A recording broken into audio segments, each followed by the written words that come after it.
As of January 11, 2021, the U.S. Department of Transportation no longer required airlines to treat emotional support animals in the same way as they treat service animals. So that means that your dogs, if they are not trained as a working service dog, they basically are not allowed to fly with you on planes anymore. The exception being that if your dog is small enough to fit in the carrier and meets certain size and weight requirements, then your dog can still fly with you. And I'm going to share with you how that is possible. And if you've never traveled with your dog and you're just curious about how I fly with Willow, this video is for you.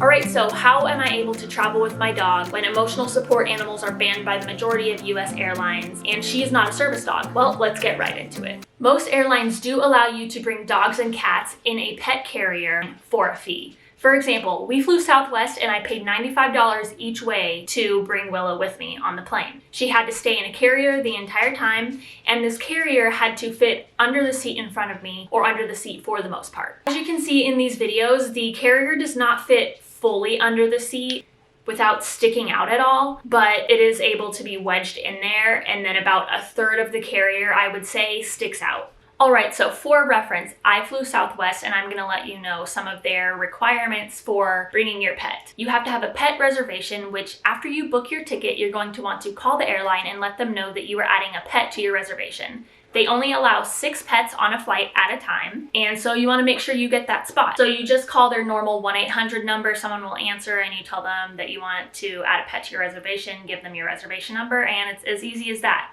Once you get to the airport, you then need to go up to the counter, check your bags, have your ticket printed, and at that point you are going to pay the pet fee. On Southwest it is $95, and on other airlines it goes up towards $150.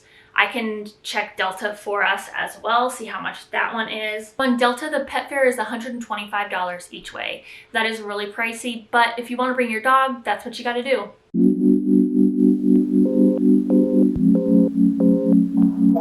The carrier must not exceed 18.5 inches long, 8.5 inches high, and 13.5 inches wide.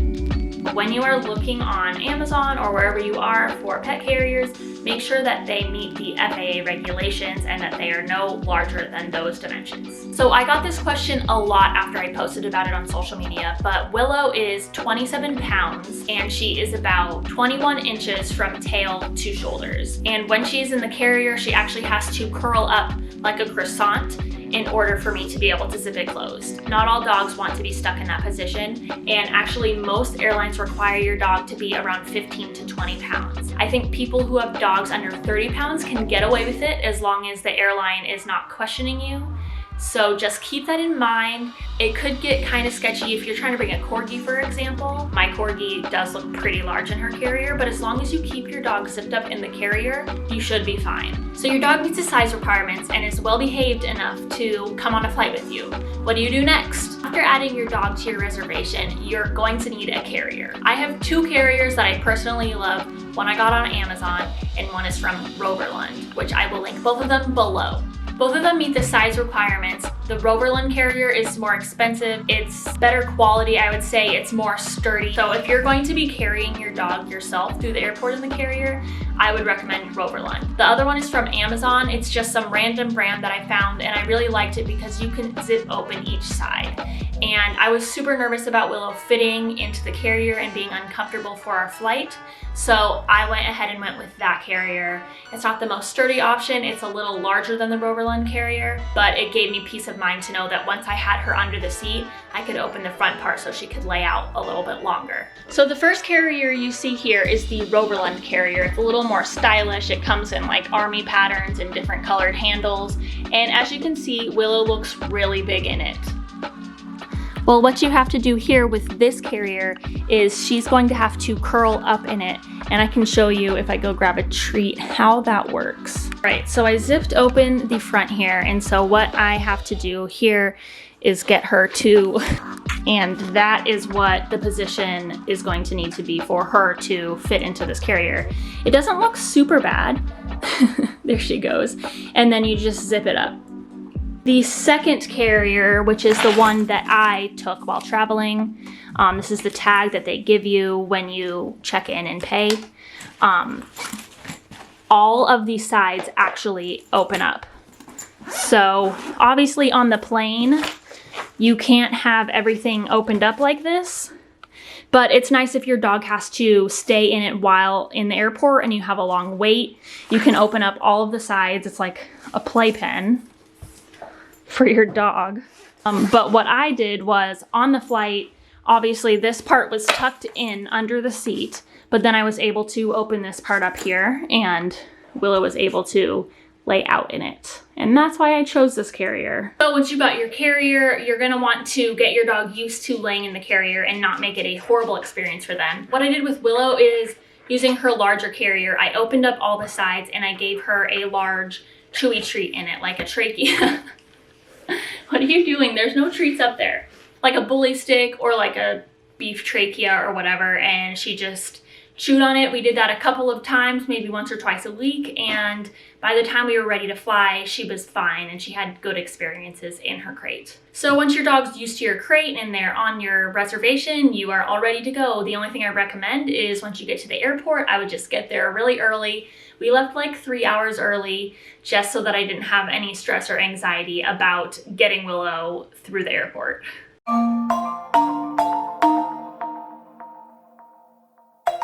Like I said earlier, once you get to the airport, you go up to the front desk, check in. When you get to the front desk, I would recommend still checking in 24 hours prior to your flight, but you get to the front desk, have your bags checked, have your tickets printed, and they will add your pet to your reservation.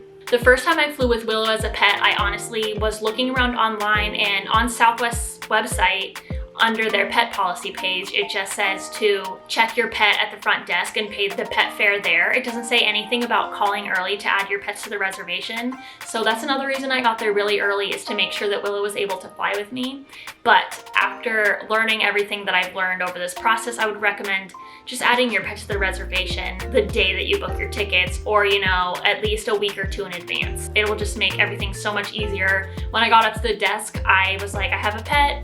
And the lady was like, oh, you don't have a pet on your reservation. And I was like, what are you talking about? It doesn't say anything about adding a pet to your reservation online. I was so frustrated, but just take it from me. Call as early as you can to add your pet to the reservation. While checking in, I had put Willow's crate on top of my suitcase and I was rolling her up to the desk, and Willow had her head sticking out and she was up really tall in her carrier. And the woman who checked me in was like, your dog looks really big to fit in that carrier. And I told her, oh no, she's fine, she fits. And she was like, huh, she looks too big. And I was like getting super nervous, like what is she gonna do? Tell me that I can't bring Willow on my flight with me? Like I'm gonna have to go all the way home and like I don't have time for this, what is gonna happen?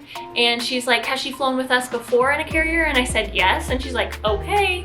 So luckily that went fine. Like I got a little bit nervous. So if you are bringing a Corgi who is well behaved and is okay in their carrier, I would recommend, at least when you're checking them in, to keep them zipped up in the carrier, or don't even have them around the area, because in those situations, you may get turned away depending on the person. Airlines have the full ability to turn you away if they think that your dog does not fit in the carrier because of the size requirements that are online.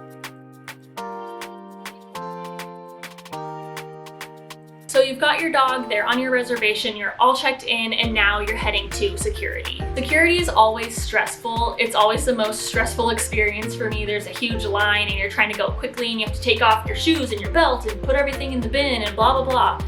It's so annoying, but now you have to do this with a dog.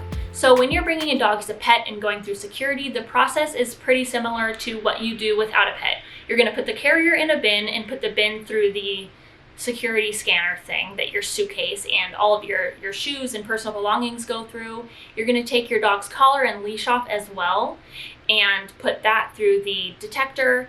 And then what I do is I pick up Willow and I carry her through, not the big screening system where you have to have your hands like this or whatever, but the little x-ray machine. You go through, nothing beeps, and then you have to put your dog down. So let me show you what I do with Willow so that she doesn't run away from me. All right, so basically I put Willow between my legs like this, and I basically just kind of hold her like this with my ankles so that she can't run away from me. And if your dog is not well behaved enough to allow you to stay by your side or for you to be able to keep them next to you during this process, I probably wouldn't recommend bringing your dog or doing a lot of extra training with them, just to make sure you're not going to have a dog on the loose while you bring them to the airport.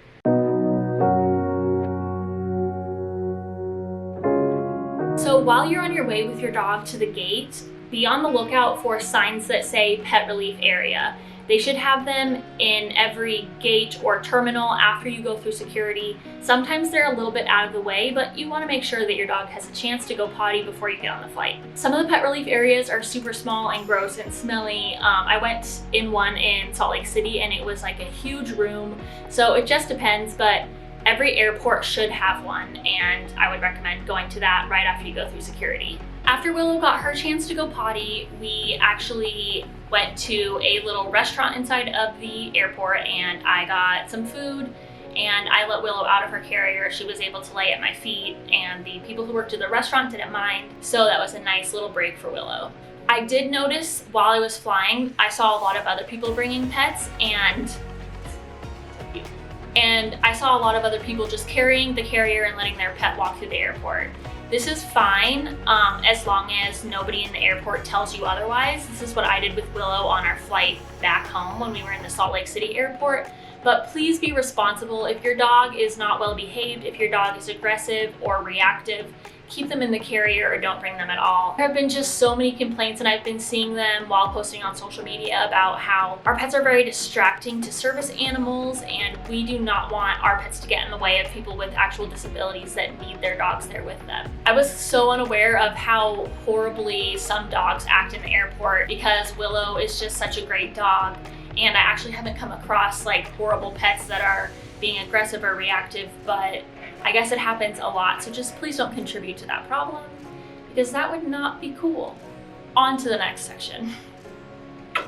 So your dog went potty, you got something to eat, you got little snacks at the airport, snack shop, and now you're getting on the plane. This is where I had to put Willow in the carrier, zip it all up, show my ticket to the people at the front desk, just as you're boarding like normally. You know how you have to show your ticket as you're walking onto the plane. And it was really hard actually trying to hold the carrier on top of my suitcase and push her down the aisle in the airplane. Like, that is super complicated, especially when you have a dog that's almost 30 pounds like Willow. And if you're traveling by yourself, which luckily I was not, I think it will be a really difficult task to accomplish. But I got down the aisle, found my row, I put Willow's carrier on the row of empty seats, and then I put my suitcase in the overhead bin, and I fit Willow's carrier in under the middle seat in front of me. So I had the middle seat. I don't know if that's the best, like the most leg room, but I would imagine that trying to put your dog all the way by the window would be tough, just because the carrier is so long and it's like a long row to get it down.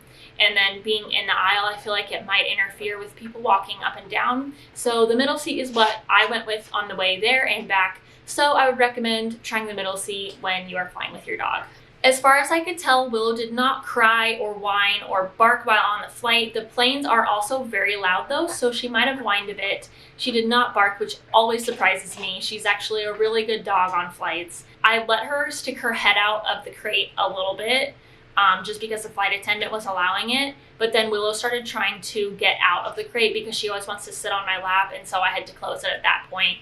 And she just laid down and slept. Our flight was an hour and 30 minutes from gate to gate, so it wasn't bad. I don't know if I would make Willow sit in a crate for much longer than that. I guess it would depend on the situation. But when you have a dog that is like semi-large, like a Corgi, and it's a tight fit for them, and they don't really love being in a carrier, I just wouldn't want them to be on like a 5-hour flight from Los Angeles to New York or anything like that. But of course, it is always up to the owner. You know your dog better than anyone else, so just use your best judgment. So yeah, our flight was super short. I let Willow drink some water out of my cup that I got from our flight, and we landed, and I was in the back row basically, so I just let everybody go before me, and then I pulled Willow out from under the seat, put her on my suitcase, and we headed out. So relieved to land and know that Willow was fine. I honestly let her out of the carrier once we got out of the way of other people, just so that she could stretch her legs, and I let her walk to baggage claim that way. That was super exciting to be a vacation destination with Willo, having flown as a pet in a carrier for the first time. I was so relieved that it worked out and we were ready to, have a good trip. As soon as we got back from our trip, I posted about traveling with Willo and flying with her on a plane, and I got so many questions, things that I hadn't even thought of before. So I'm gonna go through everyone's questions, make sure everything is answered, just so that you guys can have peace of mind and know what you're in for and decide whether or not you want to bring your dog with you on the flight as well. I got asked about Willow's length a lot, and again, I'm just going to reiterate, she's about 21 inches from tail to shoulder. And so, when she's sitting in a crate, that's about how long she is, but she does have to wrap up into like a moon shape or a half circle in order to fit in the carrier, because she is not a small dog like a Chihuahua or a Pomeranian or anything like that. She's a medium-sized dog. So that's how she fits in the carrier. Another question I get all the time is about your dog's ears when you're flying. And I was a little worried about that the first time Willo flew with me. She used to fly as an emotional support animal, so she was able to sit on my lap and not be in a confined space the whole time. But a lot of people have recommended to me bringing chewy treats or just normal treats for your dog to chew on while in the air, especially if you notice your ears start popping. Give them a treat, and that will help them keep their ears comfortable as well. It took Willo about 1 to 2 weeks to get used to our carrier. I got it a couple of months in advance and just left it out in the living room so that she could sniff it and be around it without having to be forced into it. And then I slowly got her adapted to the carrier by feeding her treats and food in the carrier, and then I would slowly graduate to zipping it up more and more and more while she's in the carrier with her favorite treats, and that's how I adapted her to being in the carrier. A lot of people also ask me what class we flew. I flew Southwest, so it's just economy or coach, and it was fine. We had plenty of room. If you can fly business class or first class with your dog, that would be great because you're gonna have more room and there's gonna be more room for the dog. A lot of people ask what I give Willo to calm her down. She has pretty good temperament. She's a pretty calm dog, but I do like to give her some CBD MD doggy calming CBD drops, and I give her a full syringe of it in her mouth after we check in before we go through security, just to calm her down, and it seems to help a lot. I will link those below as well. A lot of people were confused and asked me about dogs having to fly underneath the plane, and yes, this is true for dogs that are larger than 25 to 30 pounds. It's so unfortunate and it sucks, and I can't imagine having to do that. Of course, if my dog was too big, I would only do that if we were relocating somewhere where I couldn't drive her. So until ESAs are not banned anymore, which who knows if that will ever happen, large dogs cannot travel in cabin. I get asked a lot about a weight limit, and most airlines just say that your dog has to be able to turn around in their carrier while it's closed. So I'm not sure if Willo could actually do that. She does have room to lay down and move around, but if you are questioned, which I have not been questioned before, and I've spoken to a lot of my friends who travel with their Corgis, and they have not been questioned either. But just beware, they have the ability to ask you if your dog can stand up or turn around, and in that case, your dog may be deemed too big to fly in cabin. One biggie I want to point out is that I have flown Southwest and Delta, and I have had nothing but great experiences flying with Willo and them. I've heard horrible things about flying United and American Airlines. It probably just depends on, what people are working that day, the situations and all that, but if you have the choice, I would choose to fly with Southwest or Delta. People have also asked whether or not I had to meet any special requirements to fly with Willo, such as training certifications or, vaccination records or anything like that. They did not ask to see any of that paperwork. I think they trust us owners to keep our pets in the carrier at all times, so meaning they're not going to affect the environment outside of the carrier. But I always bring Willow's folder with me in my backpack, which has her vaccination records, her vet info, her breeder info, and her training certificates. So just in case, I like to bring those things with me. Willo does not need to be an emotional support animal to be able to fly under the seat. Now, emotional support animals are just considered as normal pets by airlines. So your dog does not have to be an emotional support animal to travel in a carrier with you on an airline now.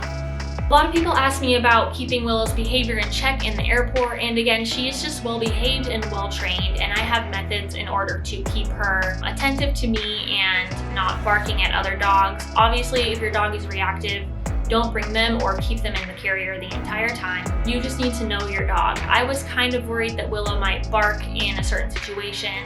A lot of times when she sees another dog and she wants to play, she'll bark at them. So in those situations, she might have barked, but I'm able to command her to stop very quickly and she listens to me. If your dog is not very well behaved, again, I probably wouldn't bring them on the flight. The question I got a lot was whether Willow was affected by the loud noises and the takeoff and landing, and unfortunately she was. Even the CBD wasn't able to calm her down. She is afraid of loud noises and banging noises, so she got a little freaked out at times, but I think she felt safe being enclosed in her carrier in a safe space.